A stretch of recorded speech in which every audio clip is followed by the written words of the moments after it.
आपको बता रहे हैं, 3 राज्यों में नए चेहरों को मौका देगी बीजेपी। सूत्रों के हवाले से खबर निकल कर आ रही है, मध्य प्रदेश छत्तीसगढ़ में नए चेहरों को कमान सौंपी जा सकती है।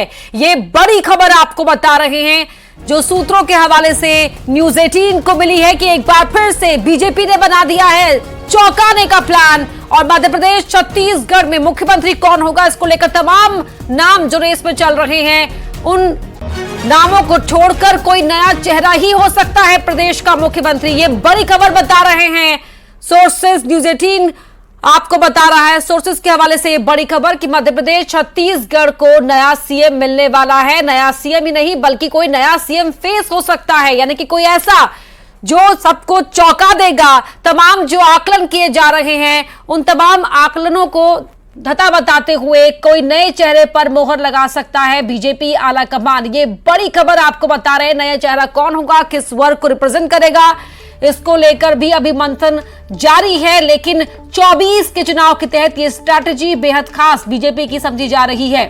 बड़ी खबर आपको बता रहे हैं, सूत्रों के हवाले से ये बड़ी खबर मिल रही है कि मध्य प्रदेश छत्तीसगढ़ को कोई नया चेहरा मिल सकता है, यानी कि कोई सीएम फेस ऐसा होगा जो नया होगा, सबको चौंका देगा। तो बीजेपी जो शानदार जीत हासिल की, उसके बाद ये माना जा रहा था कि बीजेपी ने जो अपने सांसदों को उतारा है चुनावी मैदान में, उनमें से कोई हो सकता है या फिर, लेकिन अब ये कहा जा रहा है कि कोई ऐसा चेहरा हो सकता है जो सबको चौंका कर रख देगा। खास रणनीति के तहत कोई नया चेहरा मध्य प्रदेश और छत्तीसगढ़ में बीजेपी इंट्रोड्यूस कर सकती है। ये बड़ी खबर आपको बता रहे हैं। सवाल सिर्फ 23 का ही नहीं था, सवाल 24 का भी है और इसीलिए ये रणनीति बीजेपी की बेहद खास हो सकती है। राजस्थान, मध्य प्रदेश, छत्तीसगढ़ में जो बहुमत, प्रचंड बहुमत मिला है भारतीय जनता पार्टी को, उसी को देखते हुए कोई नया चेहरा अब सीएम हो सकता है इन तीनों ही राज्यों में।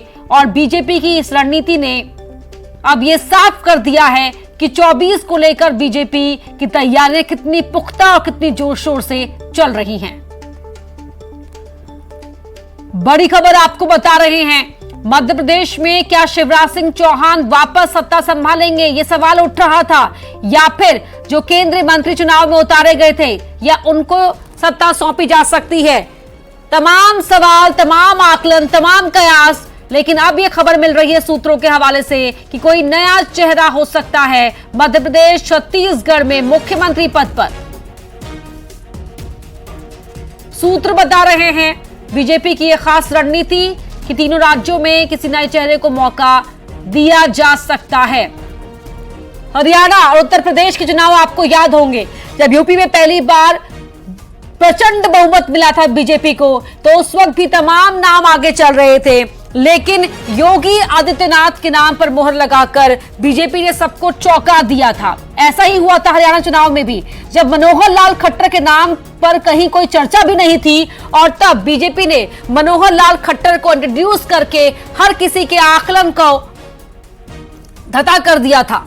और ऐसे में अब कुछ ऐसा ही एक्शन यहां बीजेपी का मध्य प्रदेश, छत्तीसगढ़, साथ ही राजस्थान में भी देखने को मिल सकता है। ये सूत्र बता रहे हैं, बड़ी खबर, बड़ी जानकारी, तीनों ही राज्यों में नए चेहरे को मौका मिल सकता है। और हर दिन सूत्रों के हवाले से कोई ना कोई जानकारी सामने आ रही है। कल तक ये कहा जा रहा था कि कोई महिला मुख्यमंत्री भी हो सकती है और आज नया चेहरा। हमारे साथ फोन लाइन पर जुड़ रहे हैं हमारे पॉलिटिकल एडिटर अमिताभ सिन्हा। अमिताभ जी, अगर कोई नया चेहरा मध्य प्रदेश, छत्तीसगढ़, राजस्थान में बीजेपी इंट्रोड्यूस करती है, एक बार फिर सबको चौंका देती है, तो क्या खास स्ट्रैटेजी इसके पीछे हो सकती है सर? देखिए, चौंकाने वाले नाम हो सकते हैं क्योंकि एक तो तीनों राज्यों में जब चुनाव हुए थे तो तीनों राज्यों में पार्टी बिना किसी चेहरे के मैदान में उतरी थी। आपको याद होगा मध्य प्रदेश में भी जो अमित शाह आए थे 2 महीने पहले, तो उन्होंने ऐलान किया था कि पार्टी का संसदीय बोर्ड चुनाव के बाद तय करेगा।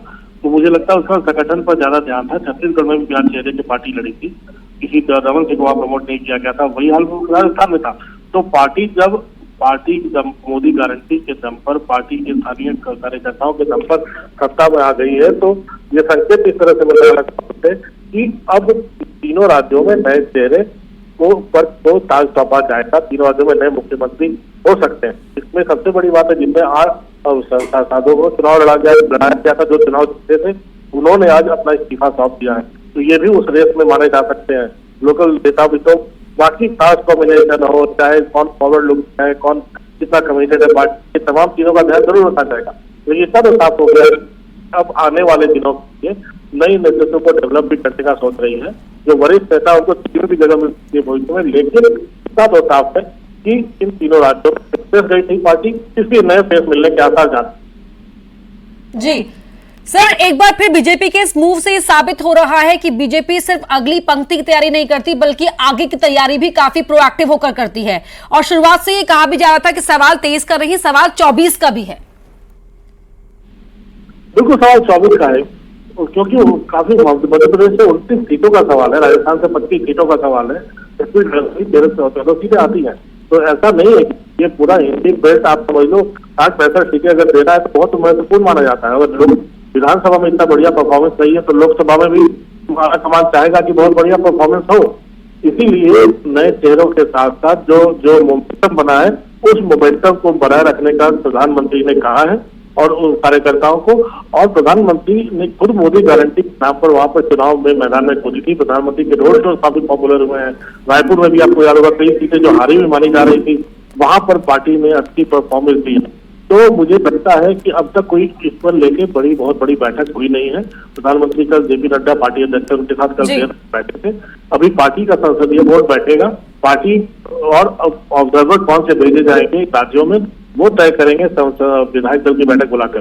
तो अभी काफी समय बाकी है, लेकिन जो संकेत मिल रहा है वो यही है कि चुनाव किसी चेहरे के आधार पर नहीं लड़ा, इसलिए नए चेहरे की संभावना ज्यादा है। जी सर, बहुत शुक्रिया आपका इस पूरी जानकारी के लिए। वहीं एक और बड़ी खबर आपको बता रहे हैं, विधानसभा चुनाव जीत कर आए